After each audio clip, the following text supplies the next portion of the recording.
윤동주의 서시를 보겠습니다. 윤동주시기 때문에 윤동주의 특징을 여러분들이 좀 알고 계셔야 돼요.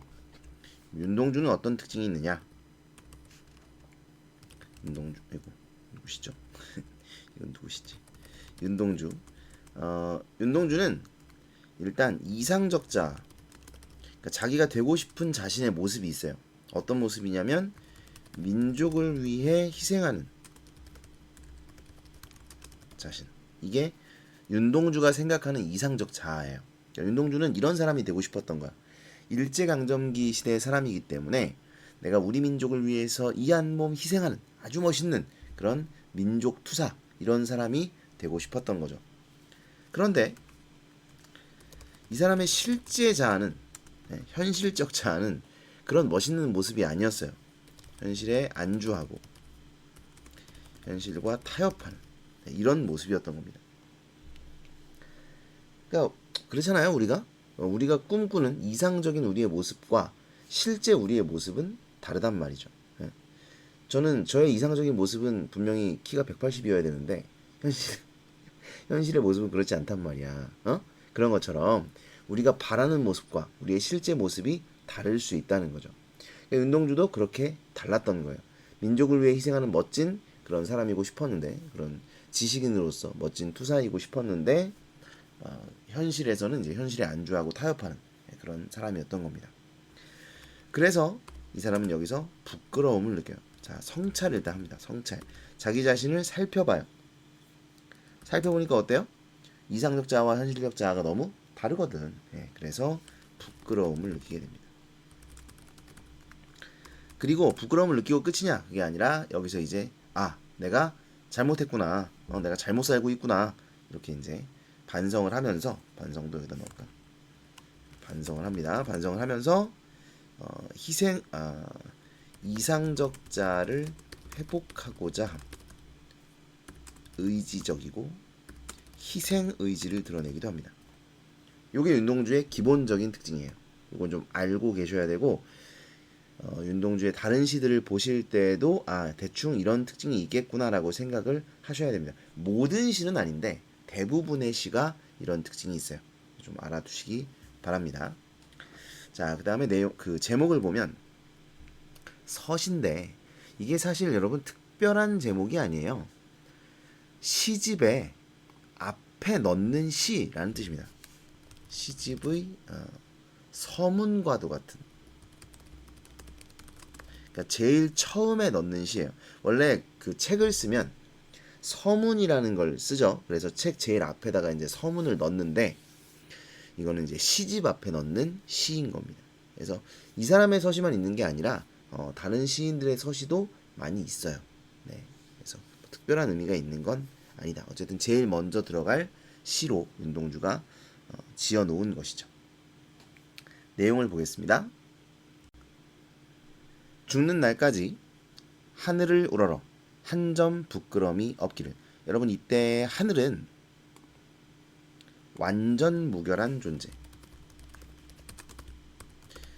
이런 말을 요즘 사람들은 잘 안 씁니다만, 하늘을 우러러 한 점 부끄럼이 없다. 이 말은요, 여러분, 하늘이라는 건 완전 무결한 존재인데 그 완전 무결한 존재 앞에서도 나는 부끄러움이 없어, 이런 뜻인 거예요. 그러니까 나는 전혀 잘못이 없다, 완전 깨끗해, 이런 뜻이에요. 이해되시죠? 그래서 나도 하늘 같은 존재가 되기를 바라는 겁니다. 됐어요? 그래서 이 하늘은 윤동주가 생각하는 이상적인 존재인 거다. 화자가 지향하는 존재, 이렇게 볼 수가 있습니다. 완전 무결하고 이상적이며 화자가 지향하는 존재가 바로 하늘이에요. 죽는 날까지 하늘을 우러러 한 점 부끄럼이 없기를. 자, 없기를 그랬어요. 그럼 뭐 하고 있는 거죠? 그렇죠, 소망하고 있는 겁니다. 소망, 바람이죠. 바람. 나는 이렇기를 바라, 이런 얘기예요. 잎새이는 바람에도 나는 괴로워했다. 여러분, 여기 정서가 바로 드러나고 화자가 나와 있습니다. 화자 체크하시고요.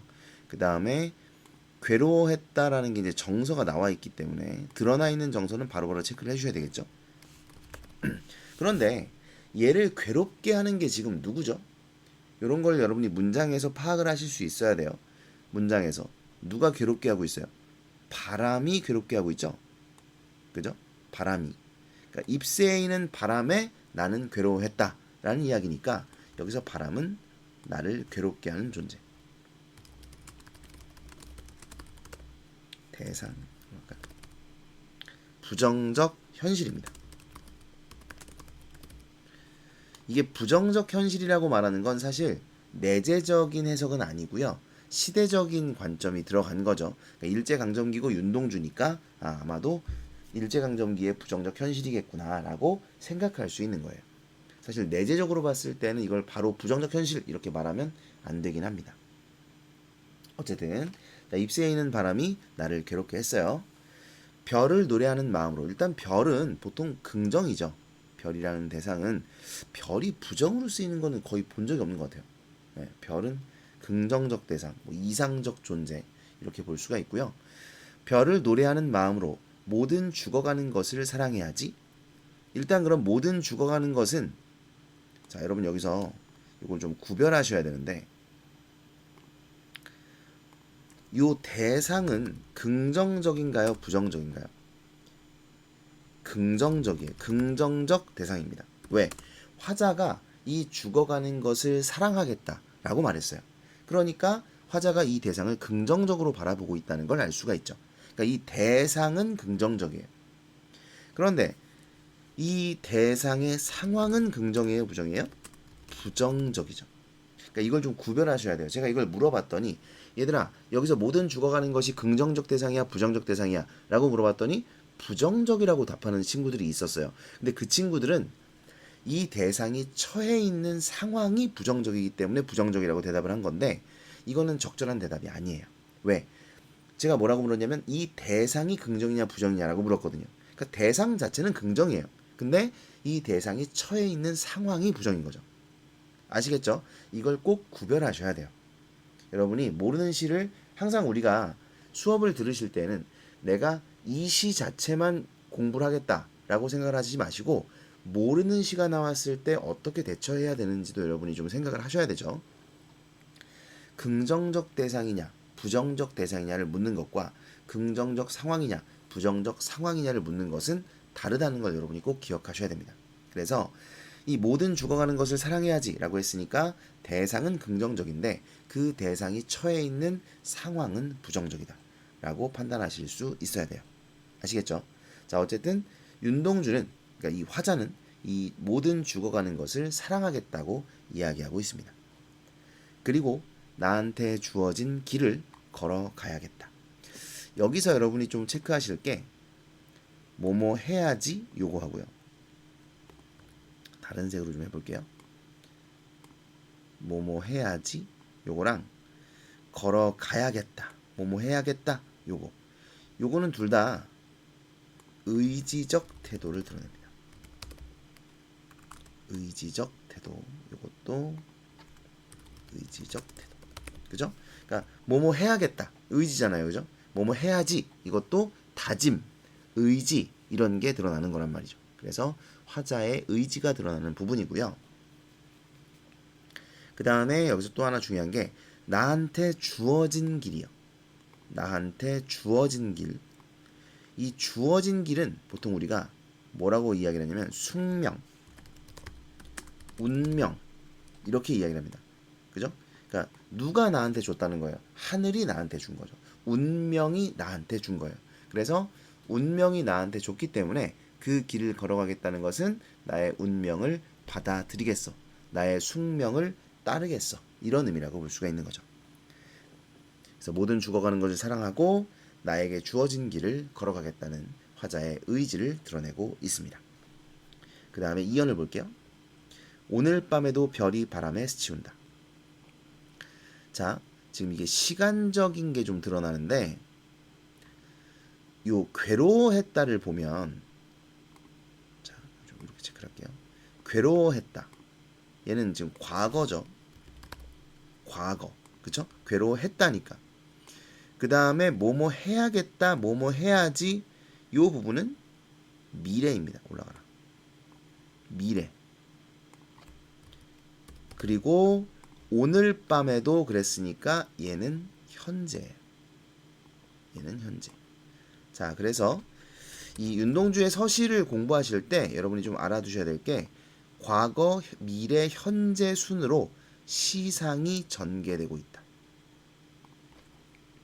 시상 전개 방식. 과거, 미래, 현재입니다. 이렇게 시상이 전개되고 있다는 걸 여러분이 좀 기억해 주셔야 되고요. 이게 잘 나와요. 시험에. 그 다음에 그래서 이제 오늘 밤에도 별이 바람에서 치운다는데 아까 바람이라는 것은 화자를 괴롭게 하는 애였어요. 그러니까 이것도 역시 마찬가지로 부정이고 그럼 이 바람이 지금 별을 스치고 있잖아요. 그러니까 얘는 별을 괴롭게 하는 애, 또 화자를 괴롭게 하는 애, 뭐 이렇게 볼 수가 있겠죠. 어쨌든 부정적 대상입니다. 그러니까 오늘은 부정적인 상황인 거예요. 그렇죠? 현재가 부정적이지만 과거가 부정적이었고 현재도 부정적이지만 그래도 나는 죽어가는 것을 사랑하고 나에게 주어진 길을 걸어가겠어라는 미래에 대한 의지를 드러내고 있는 것이죠. 되셨나요? 자, 정리를 좀 해볼게요. 자, 화자는 나고요. 그 다음에 상황은 부정적 상황입니다. 부정적 상황. 별이 바람에 스치우고 있죠. 바람입니다. 바람은 부정적인 상황이고요.